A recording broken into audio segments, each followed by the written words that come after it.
వచ్చింది ఇక్కడికి అది మొత్తం అక్కడ దాకా సౌండ్ వస్తుంది ఏంటి అక్కడ పగిలి వాళ్ళు ఇక్కడేమో మంట పెట్టారు 11:34 దాకా అంతే.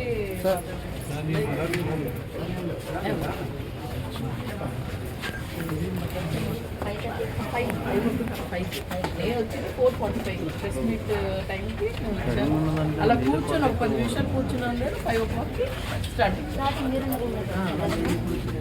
ఎమ్మెల్యే 5:30 ప్రాబ్లం ఏమంటే 7 దాకా నో ఇష్యూస్ వాళ్ళు వాళ్ళని 7:30 మందు నుంచి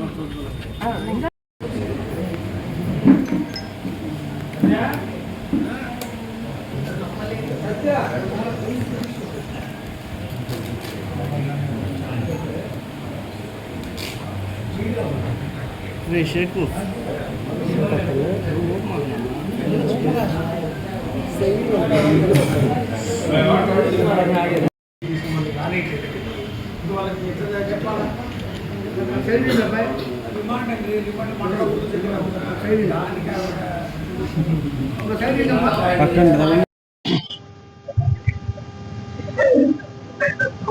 ప్రజాస్వామ్య పద్ధతిలో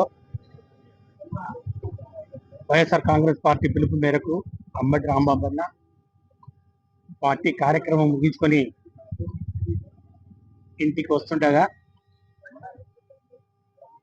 తెలుగుదేశం పార్టీ ముఖలు పచ్చ రంగులో ఉన్నటువంటి రౌడీలు అన్న రాంబాబన్న మరి వారి కుటుంబ సభ్యుల మీద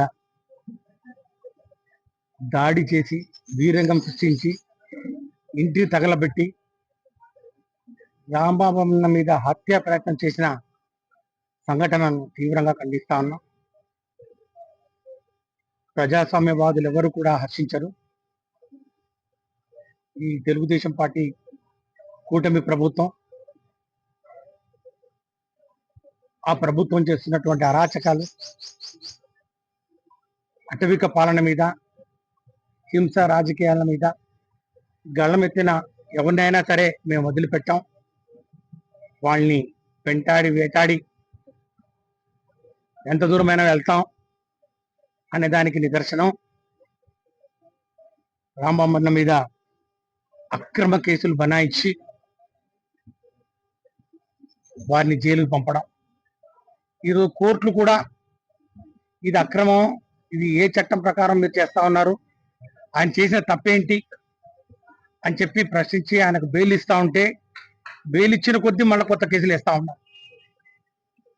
ఒక ప్లేస్ లో ఒక కంప్లైంట్ తెలుగుదేశం పార్టీ కార్యకర్తలతో ఇప్పించే దాని మీద కోర్టులో మళ్ళా న్యాయస్థానం తీర్పిస్తే బెయిల్ ఇస్తే మళ్ళీ ఇంకో ప్రాంతం, ఇట్లా రాష్ట్రంలో ఉన్న అన్ని జిల్లాల అన్ని ప్రాంతాల నుండి తెలుగుదేశం పార్టీ కార్యకర్తలతోటి ఈరోజు ఈ యొక్క కూటమి తెలుగుదేశం పార్టీ కూటమి ప్రభుత్వం కక్షపూరితంగా కేసులు వేస్తూ పోతా ఉంది. బెయిల్ ఇస్తా ఉంటే మళ్ళా కేసులు వేస్తా ఉంది.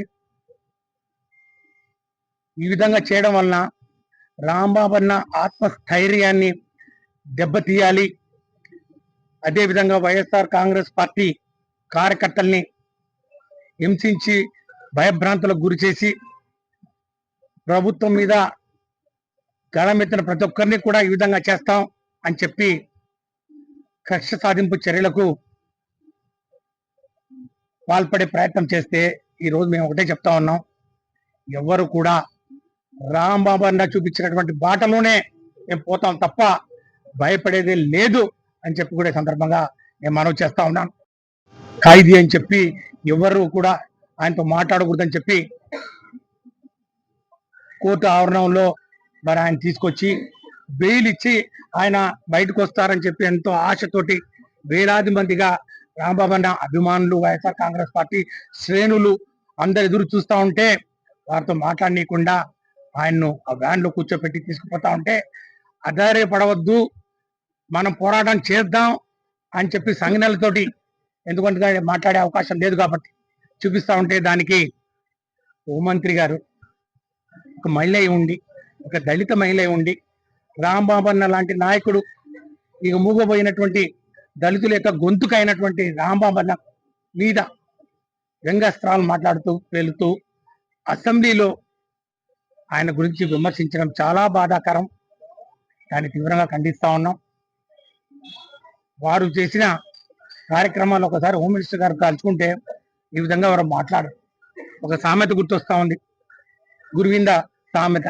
గురువింద గింజ అంత ఎర్రగా ఉంటుంది అనుకుంటారు, దాని వెనక ఉన్నటువంటి నలుపు ఎవరు చూడట్లేదు అనుకుంటారు. హోమ్ మినిస్టర్ గారు మీరు ఏం సందేశం ఇస్తారండి? మీరు మాట్లాడుతూ ఉన్నారు. ఒక మహిళ ఉండి, ఒక దళిత మహిళ ఉండి సినిమా పాటలకు మీరు గట్టిగా కేకలు పెడుతూ మీరు ఒక హోమ్ మినిస్టర్ అనే విషయాన్ని కూడా మరిచి కేరింతలు కొడుతూ ఒక సాంప్రదాయాన్ని, ముఖ్యంగా ఒక ప్రజా ప్రతినిధి అనే విషయాన్ని మర్చిపోయి మీరు ప్రవర్తించినటువంటి తీరు మీరా ఈరోజు రాష్ట్రంలోని వైఎస్ఆర్ కాంగ్రెస్ పార్టీ శ్రేణులకు, మహిళలకు నీతి శక్తులు బోధించేదని చెప్పి మేము ప్రశ్నిస్తా ఉన్నాం. ఒకటే ఈ ప్రభుత్వానికి మేము తెలియజేసుకుంటున్నాం, రాంబాబన్న ఈరోజు వైఎస్ఆర్ కాంగ్రెస్ పార్టీ భావజాలానికి గొంతుక. రాంబాబన్న మా వైఎస్ఆర్ కాంగ్రెస్ పార్టీ అధినేత జగన్మోహన్ రెడ్డి గారి ఆలోచన విధానానికి ప్రజల దగ్గరికి తీసుకోవడానికి ఆయన ఒక మాధ్యమం. ఆ గొంతుకను, ఆ మాధ్యమాన్ని మీరు తొక్కి మరి ఆ గొంతుక నులిమి మీరు శాశ్వతంగా ఆ గొంతును మూగబోయేలాగా చేస్తామనుకుంటే మాత్రం అది మీ భ్రమ. మళ్ళా కడిగిన ముత్యంలాగా రాంబాబన్న త్వరలోనే బయటకు వస్తాడు. ఖచ్చితంగా బడుగు బలహీన వర్గాలు, దళిత వర్గాలు, మరి వారి అందరి బాధలను, ముఖ్యంగా ఈ యొక్క ప్రభుత్వం చేస్తున్నటువంటి అరాచకాలు, ఈ ప్రభుత్వం చేస్తున్నటువంటి హింసా రాజకీయాలు ఖచ్చితంగా ప్రశ్నిస్తూనే ఉంటాం. మీరు అంటా ఉన్నారు, ఈ ముఖ్యమంత్రి గారు 4 సార్లు మేము ముఖ్యమంత్రిగా చేశాం, మేము ఇలాంటి కక్ష సాధింపే చర్యలు ముఖ్యంగా ప్రతిపక్షం మీద చేయలేదు. మరి ఈసారి ఎలా జరుగుతా ఉంది? ఎవరు దీని వెనక కారణం? ఈ కూటమి ప్రభుత్వం ఈ విధంగా ప్రభుత్వ యంత్రాంగాన్ని ఏకపక్షంగా వాడుకుంటూ, ముఖ్యంగా పోలీసు యంత్రాంగాన్ని పూర్తిగా నిర్వీర్యం చేసి, ఈ రాష్ట్రంలో అసలు పోలీస్ వ్యవస్థ పనిచేస్తుందా లేదా అనే దానికి నిదర్శనం ఆ 31వ తారీఖున ఈ యొక్క వీధిలో సాయంత్రం 4 నుంచి రాత్రి 11 గంటల వరకు జరిగినటువంటి వీరంగం. కుటుంబ సభ్యుల మీద, మహిళలు, మరి రాంబాబన్న కూతురు, వాళ్ళ పిల్లలు, వాళ్ళ మనవాళ్ళు అందరు ఉండి మరి వారు ప్రాణాలని అరచేతులు పెట్టుకొని ఏం జరుగుతుందో అని చెప్పి వారు మరి ఆ రోజు భయాందోళనకు గురైనప్పుడు రాంబాబన్న బయటికి రానియకుండా పోలీసులు ఒక 50 మందికి పైగా పోలీసులు ఉన్నారని చెప్పి సమాచారం. అంతమంది ఉండి మరి ఆ 100ల మంది తెలుగుదేశం పార్టీ కార్యకర్తలను ఎందుకు కంట్రోల్ చేయలేకపోయారు? వారి వైఫల్యమా, లేకపోతే వాళ్లే అందులో భాగస్వామ్యమా? మరి ముఖ్యంగా ఒక మహిళా ప్రజాప్రతినిధి, ఒక ఎమ్మెల్యే గారు, శాసన సభ్యురాలనే వారి ఒక ఇంగిత జ్ఞానం లేకుండా ఇంకా రెచ్చగొట్టే వ్యాఖ్యలు చేస్తూ సభ్య సమాజం తలదించుకునే విధంగా ఇంకొక మహిళ, ఆవిడ ఈ మధ్య ఆవిడకు ఏదో పదవి కూడా ఇచ్చారట, ఆవిడ పులిగంటలు వేశారంట అందరు వెళ్ళి. దేనికే? ఈ యొక్క అన్పార్లమెంటరీ మాటలు మాట్లాడి ఈ యొక్క హింసను ప్రేరేపిస్తూ ఆ యొక్క తెలుగుదేశం పార్టీ అల్లరి మూకను రెచ్చగొట్టే విధంగా మాట్లాడినందుక ఆ రోజు మరి భగవంతుడు ఉన్నాడు, ఈ రాష్ట్ర ప్రజల ఆశీస్సులు ఉన్నాయి కాబట్టి రాంబాబన్న బతికి బయటపడ్డాడు. వాళ్ళ కుటుంబ సభ్యులు మరి ప్రాణాలతో మిగిలారు. లేకపోతే ఏం జరిగి ఉండేది? పోలీసు వారు దీనికి ఖచ్చితంగా సమాధానం చెప్పాలి. మేము ఖచ్చితంగా ఈ యొక్క అంశాలను న్యాయస్థానం తలుపులు తట్టి ఖచ్చితంగా ప్రశ్నిస్తాం. అక్కడ ఉన్నటువంటి పోలీస్ అధికారి కానివ్వండి, మరి జిల్లా పోలీస్ అధికారి కానివ్వండి, హోమ్ మినిస్టర్ గారు కానివ్వండి, ఏం చర్యలు తీసుకున్నారు?